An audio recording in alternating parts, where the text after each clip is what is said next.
Greetings, everyone. My name is Peter Young, and I'm a member of the Yale Career Panel Planning Committee. And I'm very, very pleased to welcome you to this unique event, which I hope you will find valuable and enjoyable. Just briefly, the history of this overall program is a group of us in 2012 felt there was a need uh, to give Yale students some candid understanding of different professions. And so we organized a group and we started these. We thought we'd do one or two for careers that are particularly, shall we say, the image is distorted because of TV or something. You know, I used to joke, my wife's a lawyer, and I said, if you believe TV, you think you solve a case every 10 minutes, or at least between advertisements, right? Or medical, whatever. So we just did one or two with the idea that if we get two or three alumni together who were in that profession and have an in-person or hybrid meeting, that it would help Yale students when they make their career decisions. Well, after doing two or three and having 350 people show up, students, we kept on going, and now 13 years later, we've done, I don't know, 75, 80 or something. The only thing I would say is two things. One is these are all recorded, or at least the portion which is a panel, and those are available, the links to those at yalecareerpanels.com. You can either go directly or you can go through the Yale website and get the same place. The other is that a number of years ago, we decided to add some things. So we added a Yale Career Fireside Chat series on career issues, such as how do you network, how do you get on boards, how do you make major career decisions, so forth. And then we added about 2 years ago these kinds of things, which were networking advice types of events to give young alumni and students the opportunity to not only hear from people who really know the profession, but also to get to talk to people who graduated, who are successful, and really be able to talk to them, ask questions, and get advice and network. So that's what this is all about. I just want to briefly give a logistical explanation. So right now, what you're seeing is the panel, which we have three panelists, and I'm the moderator. And we're going to have about a 30 to 40-minute panel, and through a number of issues. There'll be Q&A at the end. And if you have a question, all you have to do is just type it in the chat box, and all four of us are going to be able to see it. At the end of the panel and the Q&A, then it becomes, we're going to put all of you into a virtual ballroom, and you will see a bunch of virtual tables, and each table there'll be a sort of a captain, and it's going to be one of the people on that list that we sent all of you who has volunteered to give some advice, and their names are on each table. So there are 18 tables. So if you look at the list that you saw, you'll be able to identify the ones in the areas that you're interested in. And also the panelists are also going to have their own tables. So that is just an open session. You can go from table to table. You can ask questions, whatever you wish, but it's going to be a real opportunity for you to focus in the areas that you are particularly interested in. So that's basically the kind of the logistical tutorial, and so that's that. I see someone who is one of the captains asking, "Where's the microphone button?" And the answer is, you don't get to speak until the panel is done. So, so you don't have to worry about the microphone button just yet. So I'd like to introduce our panel. We have a wonderful group. Vincent is a vice dean at the engineering school Kristin and Laurie are both at the Yale Office of Career Strategy, and they have very heavy involvement with either STEM or helping students and young alumni make career decisions. But we thought this would be a good group to put together because they have to deal with these issues all the time. What parts of STEM are doing well or not doing well? Where are the job opportunities? How do you manage your career? How do you approach it all? So uh, we thought this would be a great panel for you along those dimensions. What I'd like to do is start by asking each of the panelists, could you just give a brief introduction of what they do and what their responsibilities are connected to this topic? So I guess we'll do it in reverse order of last name. So Vincent, you win the lottery, so you get to go first. Actually, you would go first, whether it's by first name or last name, reverse order, right? I win twice, which is great. Peter, thank you for a couple of things. One, for the great welcome to the event itself and for organizing the event. Between yourself and Tricia, it's been very easy to work with you and happy to go ahead and to do this. And also want to thank our table leads that all of us went out and reached out to people to participate. And I'll talk about this a little bit later, but I wanted part of the sort of the welcome and the thank you. Every one of them that I had reached out to immediately said yes, they'd be willing to participate. They didn't have to twist any arms. I didn't have to cajole them. They just wanted to help the current Yale students. As deputy dean, I help out Dean Brock in whatever needs to be done. And in this range of activities falls a lot of interaction with graduate students, a lot of interactions with undergraduate students on developing your professional portfolio. And that might be experienced through the projects and the clubs and the activities. It may be experienced in the classroom. It may be experienced in networking with alumni. On the graduate side, one of the things that it includes is learning about leadership. And so we have a program for the last 15 years at the School of Engineering where we introduce the concept of leading self, leading others. We use President Salovey's research on emotional intelligence to cover that topic, and then leadership practices. And I bring that up, can amplify it a little bit more as well, because that's part of the unique nature, I think, of the Yale engineer, in that you're not narrow-minded. Otherwise, you wouldn't have been interested in Yale. You wouldn't have been admitted to Yale. And so as you make your plans to enter the workforce, that you keep that wide perspective and solve problems that others don't actually see. So I know that gives some introduction into the work that I've done and a little bit of a prelude of some of the items that we're going to speak about during the session. Truth be known, Vincent just promised all of the table captains limitless pizza from Naples. So I just want to let you know that, he had the killer app, right? Okay, so the next is Kristin. Hi, everyone, and thank you to Peter for organizing this. I've known Peter for, won't say how long, but definitely over 10 years in the time that I've been with the Office of Career Strategy, and he's done some, wonderful panels and really connecting alumni with our current students and alums. So I'm Kristin McJunkins. I work in the Office of Career Strategy. I have a very long title. The first part relates more to working with graduate and professional school application services. And for the purpose of this panel, I also work with, some general and STEM career advising. But I'm going to turn it over to my colleague, Laurie, because she's really been the instrumental one in our office who's been, bridging the relationship with our office and the School of Engineering. Thanks, Kristin. And thank you, Peter, again, echoing the same compliments from Vince and Kristin that you've put this together.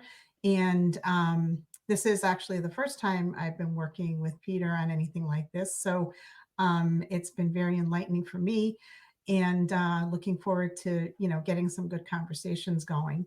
So I'm the Senior Associate Director in the Office of Career Strategy, and Kristin and I are on the STEM Connect team, and we serve students who are interested in STEM careers and also in any of the health professions. So we cross over quite often between those two, and we'll very often have career conversations about, how to break into STEM, how to network in STEM, and all those similar topics that are relevant and to help with your professional development and career readiness, so that we are putting forward students that are career ready, both with technical and the more interpersonal or soft skills. Yeah. So before the next, go to the next one, Vincent mentioned Trish Takemoto, and I want to give her a shout out because she and I were the original two that started this program. And I like to joke that she's my unindicted co-conspirator in all of this. But she deserves a lot of credit for a lot of the ideas and putting a lot of these things together and putting up with me, which of course is probably the biggest positive trait that she has. So, the thing about STEM is it's quite diverse, but it's actually an extremely important part of society and economy and industry. But maybe one thing that we might want to start out with is if the panelists could really comment on, maybe a summary of what you see as the main categories of STEM as the the audience thinks about their career, right? What are the buckets that are worth separating things out when you think about fits and trends? I'll kick it off and then let Vincent and Laurie pick up. And so we also have been talking with our colleague Denise, who's in the Office of Career Strategy and working on the employer relations team, and to really try to get a sense of what they've been seeing in recent times.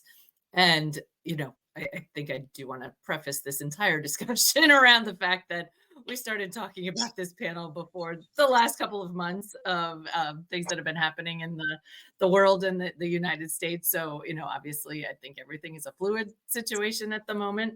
But, so through the 24-25 academic year, which is, where our most recent data in our office comes from, there's really many diverse opportunities that expand several industries, certainly a growing demand for engineering, research, quantitative and technical expertise in many of the traditional fields of engineering with advanced STEM applications. But some of the key highlights that we've been seeing has been a strong demand for STEM talent in finance, for data-driven and quantitative roles, as well as an expansion in areas such as robotics, medical devices, laser technologies, which highlights the innovation that's happening in the engineering field. And then there's definitely been growing opportunities in green technology and renewable energy, which is reflecting a shift towards sustainability. So, Laurie and Vince have any comments to add? To talk about the broad issues of STEM, I was thinking about the quote by von Karman, who said, "The scientist explores what is, the engineer creates what never has been. The engineer creates what never has been." And I think that is the broadest bucket, and it applies to every discipline that Kristin had mentioned in those areas. And there's three things. So design, make, test, and then iterate. Design, make, test, iterate. So that concept of STEM hinges on the fact that the differentiator between the engineer and the scientist is actually the innovative aspect of it. That you are focused on something to create a product, to improve a system in its own right. So whether that is the world of coding, whether that is the world of mechanical, chemical engineering, that design, make, test, iteration cycle is really, really key. And I think to be successful, you need to be able to complete all of those three processes so that you too display your innovative skills. And then as time in your career develops, you can focus on, one of the elements, the design, the production, the testing of it. So that's a broad overview of STEM itself in its differentiation from just science, engineering versus science. Well, that's an interesting point. So Einstein was not an engineer, but he still had a successful career, but wasn't an engineer, right? Interesting. Laurie, any perspectives on what are some of the segments of STEM that you'd like to highlight, from a career perspective for the audience? Yeah, I mean, I think Kristin touched on a lot of what, we see emerging, and also, let's not forget AI, because that is probably going to be a discussion in and of itself on how it is going to be actually changing some of the skills that students are going to need to acquire in order to be able to be relevant in that field. So I think that that is also one that's going to be really up and coming. It has been already, and there's just it's just going so fast that you have to really be on the cutting edge of things. And so, a lot of employers aren't yet there. So there's opportunities for our students to really kind of be that tech person, and so to speak, for some of the employers that they might be gravitating towards, because you have the larger tech companies and the larger employers, but some of the smaller to medium-sized companies are also a good place for our students to get started in that area and really kind of shine. So, and I think a lot of it is going to be kind of leaning into their own personal interests. Like what kind of impact do they want to have? What kind of, what's their worldview about, working? Do they feel good about the company they're working for? So it's a lot of that is going to have to get nuanced as well. And, to Vince's point, like you can almost take that into a career standpoint as far as those three steps, because it's exploring, it's going to be trying things out and then implementing with like internships and things like that. So that's what I hear a lot of. I think, Laurie, your point about, being introspective and understanding yourself is a very important one. Actually, last week we had a Yale career panel on the art of effective self-assessment. And it really ties into what you said, which is you could do all the homework in the world about a profession, but if you don't know yourself and say, and honestly know yourself, what are you good at, not good at, what do you love, what do you not love, you may have trouble making a good career decision, right? And a good example is, are you someone who can work on something that may take months and years to complete? Well, some people have short attention spans. Well, they shouldn't be a professor writing a book unless you can write a book in a week. But it has real implications for what part of STEM. The other thing I would say is look ahead, because all of you are going to have a career that's going to last, decades, right? Not just 2 or 3 years. And so try to think as part of your evaluation where the professions that you're looking at in STEM, where they're going to head, and not assume that things are going to look just like they are, currently. I just watched a YouTube thing where Steve Jobs in 1986 gave a speech that literally, was an explanation of how AI was going to develop. He didn't use the word AI, but if you listen to it, it was an identical explanation for how AI operates and what it accomplishes. And that, just astonishing. It was 1986, right? A long, long time ago. So I would encourage you to think ahead, because each of these areas of STEM, I think the panelists would agree, not going to look the same 10, 20 years from now, right? The way they are. So if you look at STEM, it's like most areas, there's some that are doing well, some that might suffer, so forth. Can you point to any areas that on the positive side, you say there's going to be a lot of action here and a lot of growth that you want to point out?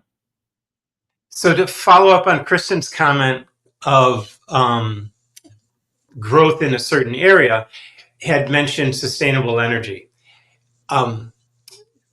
X years ago, that got a huge push from the Inflation Reduction Act, where billions of dollars were pumped into the industry of sustainable energy and just blossomed that whole field. That same field is now different because that government-led initiative has changed. And there's many examples of the setting that I'm trying to describe, in that it is very, very, very, very hard to predict what is going to have the staying power and what's going to be there as you go through what I talk to the students of 10, 10, 10, 10. So your career over 4 decades of how do you navigate that? AI, as Laurie had mentioned, is another example, and that we saw the AI develop November 2020 or so, the time period becoming, aware. I'm sorry, November 2022, and then the change when DeepSeek came out, and so the wind didn't come out of the sails, but it definitely showed that there's another wind direction that is there. So two examples of the unpredictability. But where you have success is where you have the built up foundation that isn't going to change over time. So having your foundation in your discipline with examples of evidence of your impact is really needed and will carry you through your career as the world shifts around you, the world shifts around us. So my point, and that Kristin has mentioned this already, and Laurie, is try to spend as much time as you can now as in your early parts of your career, which includes you being a student, and doing a lot of sampling of various industries, various work areas. Is it in the design area? Is it in the manufacturing? Is it in the testing? And seeing which of those topic areas go ahead and resonate with you. And then developing that portfolio of experiences that can tell the story very quickly to someone from the outside, from industry, on why you are a best fit for that market area. Yeah. Well, and I want to mention 2 things. One is, as Vincent said, the good news is it used to be 20, 30 years ago that you joined a company, you stayed, and you didn't change. The good news is things have really changed. It's now very common for people to have 2 or 3 careers. It doesn't mean you want to, flit from one to the other like a butterfly, but the world is different. So it's more acceptable to shift from one industry to another, so forth. The other is I want to emphasize what Vincent said about new developments. Beware of shiny objects, because actually, if you go through and look at some of the new innovations, whether it was genomics, right, breaking DNA or whatever, or green chemistry, whatever, more often than not, it gets very exciting and then it struggles for a while, right? Because some part of the equation is missing or has to catch up. I mean, green chemistry is a great example. Everyone piled into green chemistry. Well, turns out there are a bunch of things that get in the way of green chemistry being successful and being commercial and so forth. So it doesn't mean that all things are shiny objects that will fail, but AI is a great example, one where there'll be big chunks of AI that totally fail. And one of the things you need to do is figure out what parts of AI are shiny objects and which ones are real, substantive, and are really going to succeed, right? Yeah, and I think basically keeping on on par with like what is going on in particular industries that you might have an interest in and technology that you might have an interest in, because you know, as everyone is saying, things can change so rapidly in these fields, that I think it is a benefit to kind of be kind of on the cutting edge with what you're interested in. I'm not saying you have to know it all, but I mean, I think there's probably a few areas that, you know, really strike your interest and can fit well with your skills and some of your experiences, some of the what you're learning in classes. And I think also from like an employer's perspective, if you are adaptable, you could, you know, you could persevere, you have resilience in the changing environment. I think that is really going to be some of those key skills that they would be looking for. And also your ability to predict, like, where can this company go in X number of years, for that long-term planning that employers are interested in doing, based on like volatile markets. I mean, and you know, Laurie had mentioned AI earlier, so you know, technical skills, AI. I mean, there's literally a half-life for technical skills at this point. Things are changing so rapidly, but I think to Laurie's point and to Vince's as well, that you know, developing your skills and showing that you're adaptable and can learn along the way. I think, you know, if you have if you're comfortable in the setting and taking on new challenges and learning new technologies, the more that you do, you know, regardless of where you go, everybody has a different technology, but you'll be able to settle in and acquire those skills and knowledge, you know, much quicker. And By the way, and I think also, you know, this is something we talked about last week in the assessment panel a little bit, thinking about, you know, industry and function. So, you know, the skills that you develop and moving from different careers, you know, your interests may change, but you always have your skills. So you may change industries, but you know, the function of what you're wanting to do, you know, I'll often use the example of, you know, lawyers. Everybody needs a lawyer. Every organization needs a lawyer. So, you know, and then if you're looking at with your engineering or STEM background, if you're, you know, focused on those areas, they're very transferable. by the way, speaking of AI, 3 months after ChatGPT arrived on the scene, we did a Yale career panel on AI, and it was kind of fun. We got two leading experts who were real experts in AI, investors, so forth. But we told them there was going to be a third panelist, but we wouldn't tell them until last minute who the third panelist was. And last minute we told them, and ChatGPT was the third panelist. And we asked Chat. We have 6 standard questions we always ask with the career panels. So we asked ChatGPT the 6 questions, and it was the third panelist. And at the very end, we asked the 2 human panelists, said, "How did ChatGPT do?" They said, "A little bit wordy, but not bad." So our next one is a kind of maybe a little difficult question to ask, but the 3 of you have seen so many Yale students, whether it's undergraduate or graduate students, who will go off and pursue careers and so forth. Is there any kind of generalization that you can make, or maybe you can't, about how the career paths that Yale students typically pursue in different areas of STEM? Or is it could just be that there's no pattern, right?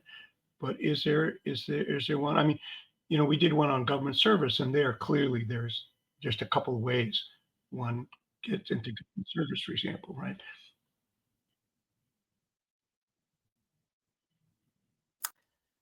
Just looking at, you know, some trends again from our employer relations colleagues, you know, the different types of job opportunities depending on your level. You know, many undergraduates are going into entry-level STEM fields, often focused on practical application and on the job learning to continue to develop those skills.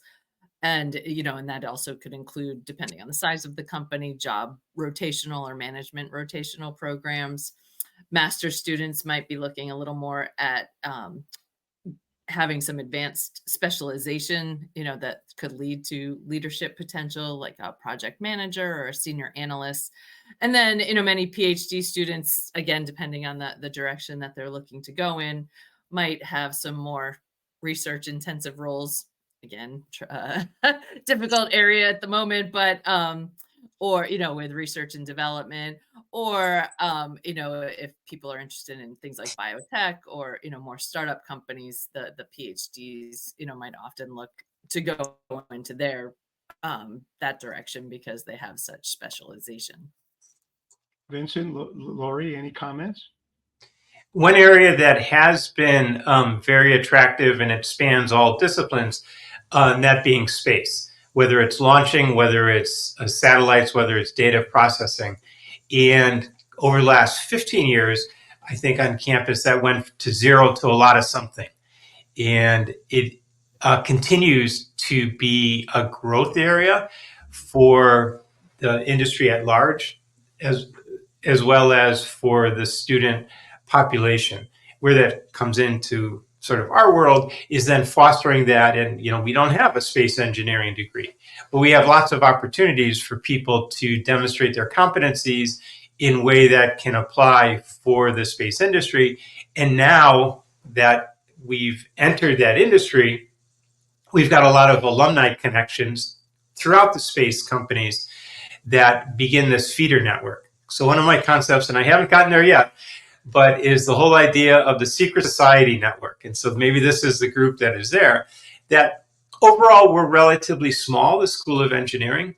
And so we may not draw in Ford, GM, Tesla, 17 other car companies, but we probably have an alum at Ford, GM, Tesla.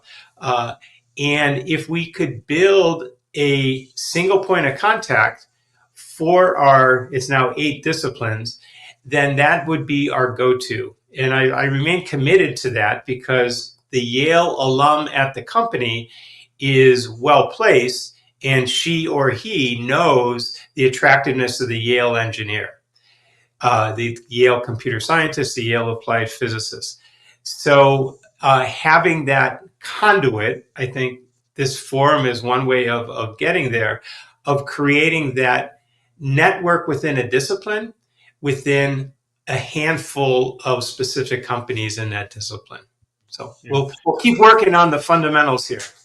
Yeah. In fact, throughout all these career panels and last week's self-assessment, over and over, people said, take advantage of Yale alumni because, first of all, there are many of them and they're in all the fields that you might be interested in.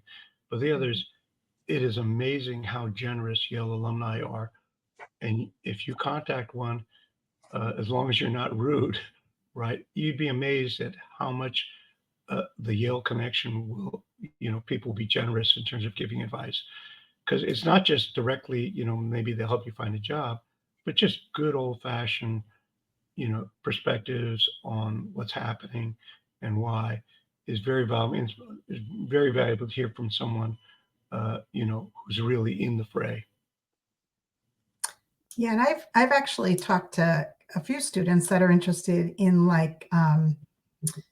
maybe urban planning, also the whole semiconductor industry, with various sized companies that ASML being one of them, that I think makes the machines for the semiconductors, I believe.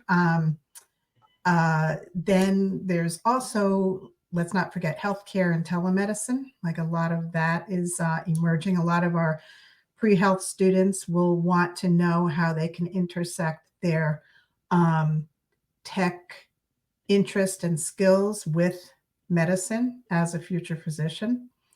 I think robotics too is another area that some of our students do like to explore, and also the whole medical device area for sure. I'd like to shift a little bit direction.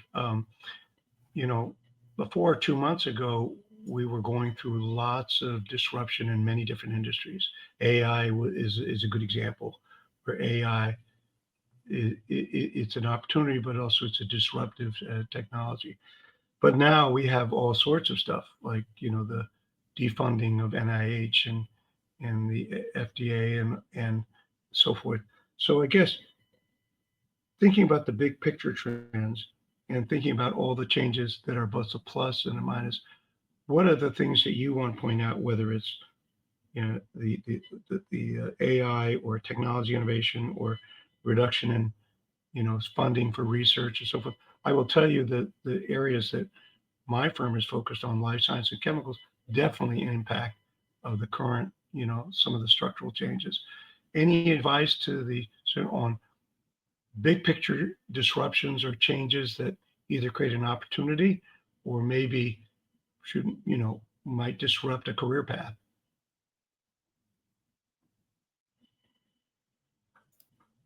It's kind of a I'll mention one, which is computer science. Someone I know who is a really accomplished computer science said it'll create a lot of demand for experienced computer science, but it's going to hurt a lot of jobs in more entry-level computer science because AI can do basic coding, but you still need experienced people to figure out whether to get it right. So there's an example where it's both an opportunity, but also a challenge. So I'll speak from my personal experience in talking with someone who just came back from a steel convention. They were there on April 2nd. So when that was the talk of the convention were the tariffs. So that is right at the moment initially could pose some challenges for anyone wanting to kind of be in the fabrication business or anything like that. The purchasing of equipment, one of the vendors said to this person that, sure, we'll sell this to you, but it's a 25% markup now to cover the pass-through for the tariffs. So these are challenging times right now. They really are. I don't know the answer, but I think this is where resilience comes in. I feel like we're in kind of the COVID era again, with things upended. So I just think that I don't know what the answer is, but these are things that we're going to be hearing over and over again. Yeah, and I agree with you, Laurie. I would say, number one, in periods like this of COVID, one, you got to be resilient, and two, you have to be prepared to pivot, right? Absolutely. Because it's impossible right now. People are having a hard time predicting what the world's going to look like in 6 months. Well, you can't solve that problem, but you can be resilient and you can be alert and pivot when you need to. We're getting to the last 5 minutes before we ask the audience for some questions, and I'd like to shift just to resources. So could the three of you comment about what are the resources available to students and alumni, either those that are provided by the institutions you're part of, or just generally, right? Resources that you want to alert the audience to as they do their career choices and planning. So I'll go first here. And one of the resources you had already mentioned, and that's the Yale network, the alumni network. We'll come back to how to get to that in a moment here. The other resource that you have is practicing your craft as a student. And Alex had given a shout out for anyone interested in robotics and software planning. Alex did that work when he was a student at Yale. So having the chance as a resource of practicing your craft while you're a student. But as far as resources on careers, my colleagues at the Office of Career Strategies are the go-to resource. We work hand in hand, but that is why they get up in the morning. Some of us get up in the morning for other things. but the range of services that they provide, the range of access that they provide, including how do you get to the Yale alumni that are in a specific discipline. The experts are Office of Career Strategy. Well, that was a kind introduction to Kristin and Laurie. That's for sure. Yeah, I put a couple of links in chat. So Yale LinkedIn groups are excellent resources, as well as cross campus. Everything on our website is public. So, certainly, lots of resources there. In terms of who our office sees, for appointments, that would often be based on how far out you are. There's, just from a bandwidth standpoint in terms of, our availability, but, we're also, always happy to put people in touch as we can. But again, events, that are listed on our calendar are public.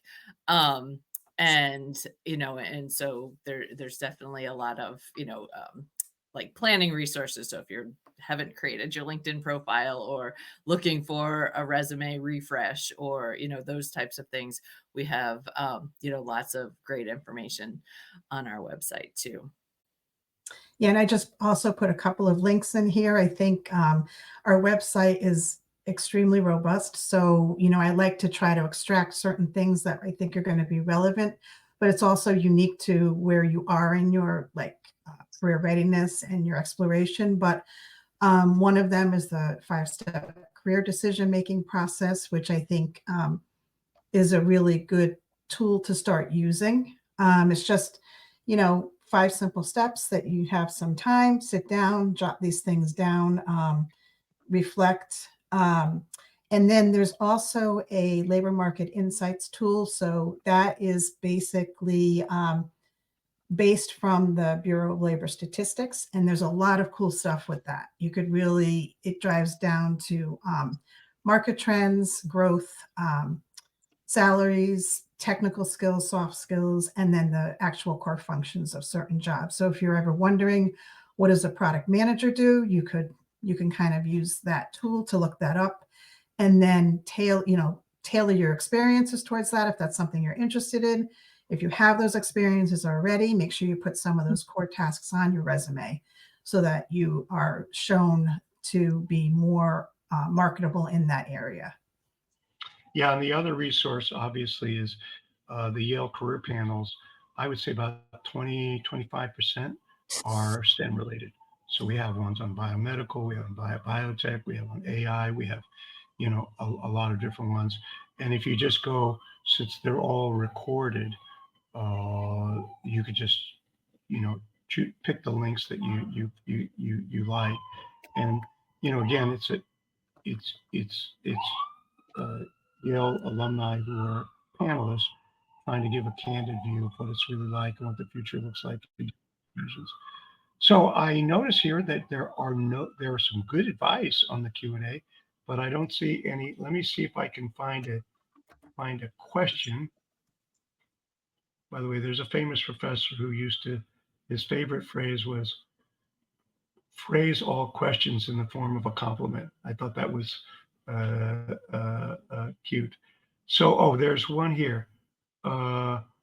Here is one from Grace Schwan. I probably mispronounced that.